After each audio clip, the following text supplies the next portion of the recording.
भारत परसों जो south Africa से मैच हारा है।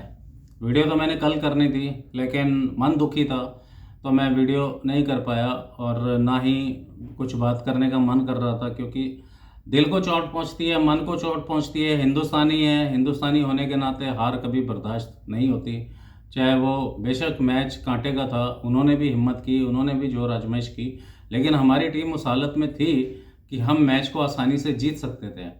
तो अब हार के कारण क्या क्या बने, मैं उन्हीं बातों पे विश्लेषण करने वाला हूँ। जय हिंद बोलता हूँ आपको। मैं सूरज शर्मा अपने चैनल पे फिर से हाजिर हूँ। आपसे रिक्वेस्ट है, सब्सक्राइब कर लें, कमेंट करें, लाइक शेयर भी करें। अगर अभी तक सब्सक्राइब नहीं किया है तो प्लीज़ आप मुझे अपने अपना दोस्त समझ के सब्सक्राइब कर लें। अच्छा, जो परसों का मैच हुआ, इतना अच्छा मैच हुआ, हमारी बैटिंग परफॉर्मेंस इतनी अच्छी रही। और शाबाश दूंगा मैं विराट कोहली को, जिन्होंने ऑस्ट्रेलिया में जब लगातार मैच में 2-0 हुए और फिर उन्होंने तीसरे मैच में आके हाफ सेंचुरी की। फिर वहाँ रोहित भी अच्छा खेले। रोहित ने यहाँ पहले मैच में यहाँ पे भी हाफ सेंचुरी की। विराट कोहली ने एक अच्छा शतक लगाया, फिर दूसरे मैच में भी शतक लगाया। और इन दो बड़े प्लेयर्स ने अपनी हाजिरी और अपनी प्रेजेंस और अपनी इम्पोर्टेंस का एक और सबूत दिया।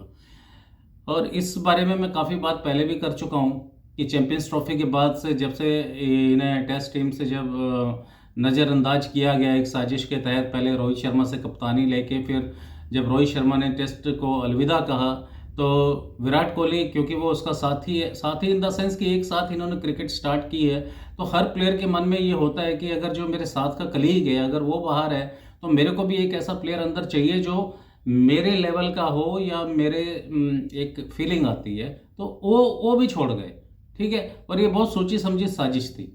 इन्होंने यही काम ओडीआईस में भी किया। ओडीआईस में भी इन्होंने क्या किया, रोहित शर्मा से कैप्टेंसी ली, फिर इन्होंने ये सोचा कि शायद ये इसमें से भी, लेकिन चलो जनता का दबाव समझे या जो भी है, नहीं हो सका ये सब। तो अभी इनकी परफॉर्मेंस भी जारी है। अब उनके इनके भी मुंह बंद हो गए होंगे कि ये परफॉर्म करेंगे तो आगे खेलेंगे। भाई ये खेलेंगे और ये जनता खिलवाएगी तुमसे। कोच गौतम गंभीर और ये जो सेलेक्टर चीफ अगरकर है या बीसीसीआई है, आप लोग नहीं इन्हें बाहर रख सकते। अब परसों के मैच की जो हम बात लेते हैं उसमें ये है कि हमारा इतना अच्छा स्कोर हुआ। इतना अच्छा स्कोर होने के बाद 358 रन 50 ओवर में, एक बहुत बेहतरीन स्कोर है, जिससे कि हम मैच जीत सकते थे। पहला मैच जिसमें हमने 349 रन बनाए थे, वो भी हम बाल बाल बच गए थे। और इसका कारण ये था, इसका कारण यही है कि मैं पहले भी, बेशक मैं चाहे क्रिकेट ना देख पाता हूँ लेकिन सुनता जरूर हूँ, विश्लेषण बहुत अच्छा करता हूँ, कि जो हमारे की प्लेयर्स हैं उनको हमने तो कभी नहीं सुना, मैंने अपने बचपन के दौरान में, कि कपिल देव को रेस्ट दे दिया गया, या रवि शास्त्री को रेस्ट दे दिया गया, या सुनील गावस्कर को रेस्ट दे दिया गया, या वेंगसरकर को रेस्ट दिया गया, या सिद्धू को रेस्ट दिया गया, या सचिन को रेस्ट दिया गया। ये अब क्या प्रथा चल पड़ी है कि रेस्ट दे दो? क्यों? ये मतलब पूछने वाली बात है ना। क्यों रेस्ट के नाम पे तुम इन्हें क्यों बाहर करते हो, या चोट के नाम पे क्यों बाहर करते हो? जसप्रीत बुमराह को रेस्ट, वही बात आती है ना, जसप्रीत बुमराह ऐसे, उसकी कौन सी खेती बाड़ी या उसका अपना वो चल रहे हैं जहाँ पे उसे बहुत भारी भरकम काम करना है कि उसे हमने रेस्ट भी देना है, क्रिकेट भी खिलवानी है। फिर मोहम्मद शामी का है, Mohammed Shami star of the all season, वो कहाँ है हमारा मोहम्मद शामी? ठीक, मोहम्मद शामी को तुम नहीं ले रहे हो, जसप्रीत बुमराह को बाहर रखा हुआ है। उसके साथ साथ जो हमारे मोहम्मद सिराज हैं, मोहम्मद सिराज पता नहीं इस 15 स्क्वाड में है या नहीं है। आप मतलब टीम के साथ कर क्या रहे हैं? ठीक है। अब अक्षर पटेल आपने साथ रखे हुए हैं, ऋषभ पंत हो गए, और उसके साथ साथ ये ऋषभ पंत और एक प्लेयर, हाँ ये शिवम दुबे, आप इन्हें क्यों नहीं खिला रहे? आप एक चीज का जवाब दीजिए कि वॉशिंगटन सुंदर के पास कौन सी पर्ची है? मैं इल्जाम नहीं लगा रहा, लेकिन वॉशिंगटन सुंदर ने ऐसा कौन सा कारनामा किया कि आप उसे लगातार खिलाए पे खिलाए जा रहे हैं और हार अपने नसीब में लिख रहे हैं? ये बात सारे हिंदुस्तान को पता लग चुकी है कि चैंपियंस ट्रॉफी के बाद से लेके आज तक हिंदुस्तान की टीम ने कोई एक आधा मैच ही कन्विंसिंग जीता है, लेकिन कन्विंसिंगली हारे ज्यादा है। इस चीज पे आप गौर करें कि कन्विंसिंगली हमने हारे ज्यादा हैं, कन्विंसिंगली हमने जीते कम है। अगर एशिया कप का फाइनल भी जीते तो वो सिर्फ एक संजू सैमसन के विकेट पे सारा गेम आके टिक गया था कि उसका कैच छूट गया था। अगर उसके वो अगर 55-57 पे 4 हो जाते तो सिनेरियो फिर कुछ और हो जाता है। वो फिर उसका विकेट 77 पे गिरा तो 77 पे 4 और 57 पे 4 में बड़ा डिफरेंस आ गया था। ये जो 20 रन की पार्टनरशिप हो गई थी, बहुत बड़ा फायदा हो गया था। उसके बाद हमारा श्रेयस अय्यर को आपने T20 से बाहर किया, फिर टेस्ट मैचेस में आप उन्हें खिला ही नहीं रहे हैं, उसके बाद अब ODI में भी नहीं ले रहे हैं। श्रेयस अय्यर का क्या जुर्म है? हार्दिक पांड्या डोमेस्टिक क्रिकेट में है, हार्दिक पांड्या जो वर्ल्ड का इस समय अगर देखा जाए तो एशिया में तो कम से कम एशिया में वो नंबर 1 ऑलराउंडर है, और आपने उसको टीम से बाहर रखा हुआ है। उसकी बॉलिंग देख लो, बॉलिंग में जब रोहित शर्मा कप्तान होते थे उससे चाहे T20 में बॉलिंग करवा ले, चाहे 50-50 में बॉलिंग करवा ले, वो विकेट भी निकालते थे और अच्छी बॉलिंग भी करे जाते थे, और बैटिंग में भी अच्छा खासा उनका वो रहता था। तो ये सारे सवाल कौन पूछेगा इनसे? ये जनता ही पूछेगी ना कि टीम को मिसमैनेज करके ये आगे क्या हासिल करना चाहते हैं, आगे और कितने टूर्नामेंट्स, या टूर्नामेंट तो खैर नहीं है, और कितनी सीरीज या कितने मैचेस बचे हुए हैं विश्व कप 2027 आने से पहले। तो इनको क्या आप किस को क्या क्या प्रैक्टिस करवा रहे हैं ये तो बताएं। आपके दिमाग में क्या चल रहा है कि आप किस से ओपनिंग करवाएंगे, किसको आप नंबर 3 पे, चलो रोहित शर्मा से ओपनिंग करा ली, साथ में एक और बैट्समैन ओपनर उससे ओपनिंग करा ली, फिर विराट कोहली हो गया, उसके बाद KL राहुल है, फिर तिलक वर्मा को भी आप साथ लेके गए हुए हैं। लेकिन तिलक वर्मा भी तो अगर देखा जाए तो वाशिंगटन सुंदर से तो बहुत बेहतर है। बल्लेबाजी में तो उसका 40-50 लिखे होते हैं। बॉलिंग भी अगर आप वाशिंगटन सुंदर से बॉलिंग करवाते हैं, कोई विकेट वो नहीं निकालता, तो ये काम तो तिलक वर्मा भी कर लेगा। लेकिन तिलक वर्मा रन तो बना के देगा ना। तो ये पॉलिसी समझ में नहीं आ रही है, किसी की समझ में ये पॉलिसी नहीं है। और कोच गौतम गंभीर और अगरकर सेलेक्टर और बाकी जो BCCI का जितना भी मैनेजमेंट है, ये समझ से परे बातें हैं कि इनको कौन गाइड कर रहा है, या ये किसके प्रेशर में आगे काम कर रहे हैं कि टीम के एक सीरीज में कोई टीम खिलाते हैं, दूसरी सीरीज में कोई टीम ले जाते हैं, और जो की प्लेयर्स हैं उनको बाहर बिठा के रखा हुआ है, और जो उनसे भी बड़े की प्लेयर्स हैं उनको आराम दे के रखा हुआ है, और जो उनसे भी बड़े की प्लेयर्स हैं उनका नाम ही नहीं ले रहे। मोहम्मद शामी है, हार्दिक पांड्या है, श्रेयस अय्यर है, इनका रिकॉर्ड तो चेक करो आप पहले। श्रेयस अय्यर ने 2023 वर्ल्ड कप में क्या किया आप लोगों को पता ही होगा। रोहित शर्मा, विराट कोहली के बाद जो सबसे ज्यादा रन थे वो श्रेयस अय्यर के थे। और श्रेयस अय्यर ने चैंपियंस ट्रॉफी में कितने रन बनाए थे? हर मैच में उनके 40+ था। तो टीम मैनेज करनी नहीं आ रही किसी को। ऋषभ पंत को बाहर खिला के रखते हैं, बाहर बिठा के रखते हैं, KL राहुल से विकेट कीपिंग कराते हैं। इससे उनके बैटिंग पे फर्क पड़ता है, क्योंकि जब एक बंदा, आप ये सोचें कि पहले चाहे बैटिंग हो चाहे पहले बॉलिंग हो, जब उस बंदे ने 50 ओवर फील्ड में दोनों तरफ देने हैं, बैटिंग में भी बॉलिंग में भी, तो ये तो अन्याय है ना। आप विकेट कीपर अलग रखें, 5 गेंदबाज शुद्ध रखें, शुद्ध 5 गेंदबाज नहीं है तो ऑलराउंडर के रूप में सबसे बेस्ट तो इस समय टीम में अक्षर पटेल है, तो अक्षर पटेल को बाहर क्यों रखा हुआ है?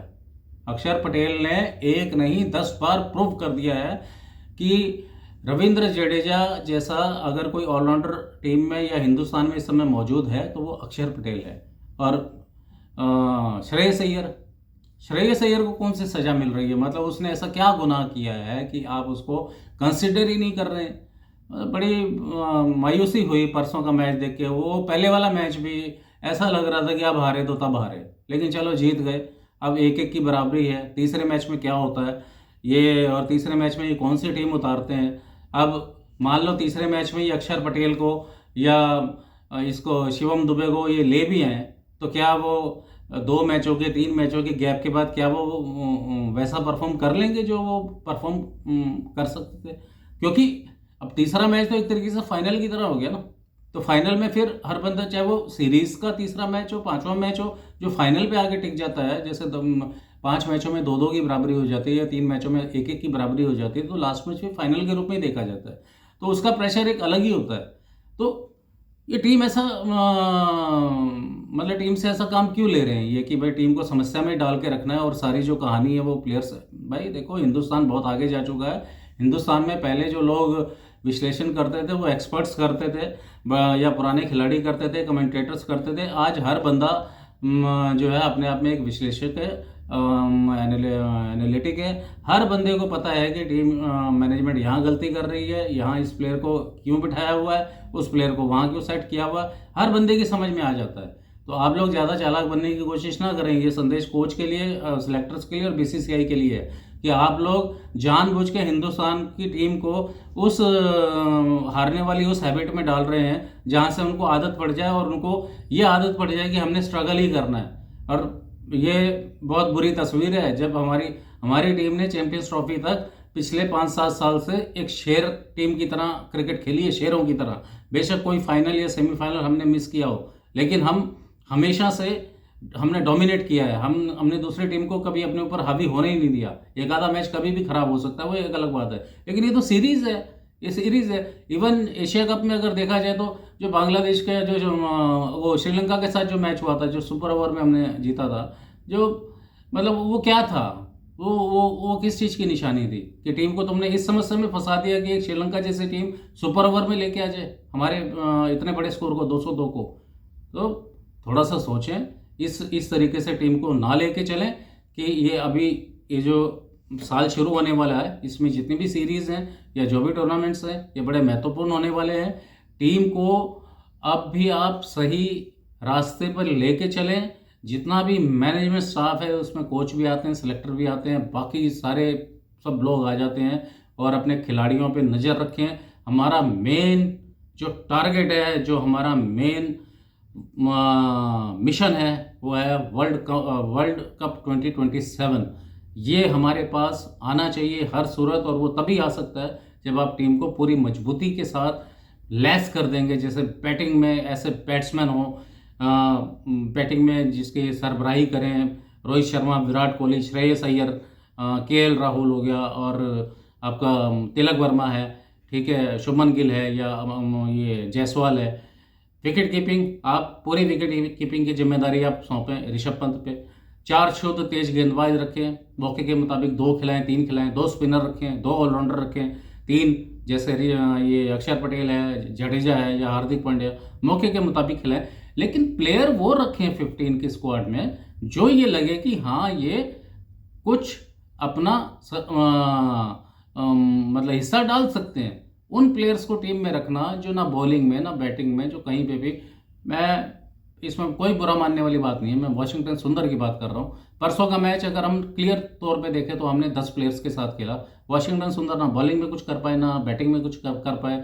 अगर उसी की जगह तिलक वर्मा होता तो हमारे 40 रन और ज़्यादा होते।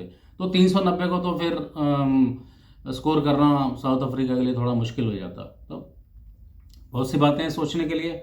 ये मैं कल दिन भर में मेरे दिमाग में बातें चलती रही। क्रिकेट जैसे सारा हिंदुस्तान क्रिकेट प्रेमी है, ऐसे ही मैं भी हूँ। और मैं तो पिछले 45 सालों से क्रिकेट को फॉलो कर रहा हूँ। क्रिकेट के हर उतार चढ़ाव को देखा है, सारे प्लेयर्स को, सारे जो मैनेजमेंट में आए हैं, जिसने कब जैसे संभाला है, सबको देखा है। लेकिन अब जो हो रहा है ना, एक जब टीम बिल्कुल अपनी पीक पे खड़ी होती है, और पीक पे खड़ी टीम को तुम उसके पैर कैसे डिसमेंटल करने शुरू करते हो, उसकी ये हल्की हल्की मतलब पहचान मिल रही है कि टीम जैसे डिसमेंटल सी हो रही है। तो थोड़ा सा होश करें, अकल के नाखून लें और टीम को स्थिरता प्रदान करें। अब ये एक मैच तो हो जाएगा, लेकिन उसके बाद श्रेयस अय्यर, ये जसप्रीत बुमराह, मोहम्मद शामी, और आपका एक प्लेयर और है श्रेयस अय्यर, ऋषभ पंत और शिवम दुबे, इन सबको लगातार खिलाएं ताकि 2027 की हमारी टीम पूरी तरीके से, अच्छे तरीके से तैयार हो जाए। जय हिंद।